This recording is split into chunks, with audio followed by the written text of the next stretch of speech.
আমার নাম নূর হুসাইন, আমি সিলেট থেকে আসছি। আর আসার আগে আমার সমস্যা ছিল মাজায় ব্যথা, পায়ে জিরজির করতো, আর হাঁটুতে ব্যথা ছিল, সিঁড়ি বাইয়ে উঠতে পারতাম না।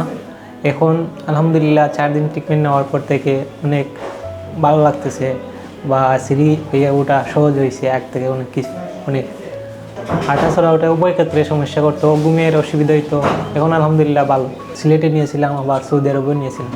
এই তো বলছিল ইঞ্জেকশন দেওয়ার জন্য, দেই নাই সময়ের অভাবে, পরে সৌদি আরবে চলে গেছি। ওই সৌদি আরবে যখন আমি চিকিৎসা করাইছিলাম তখন ওই জায়গায় ওষুধ দিছিল। তখন ওই ওষুধ খাওয়ার পর থেকে ঔষধে মাথা বার হইতো, মাথায় ব্যথা করতো, আর দাঁতের গোড়ালিতেও ব্যথা করতো।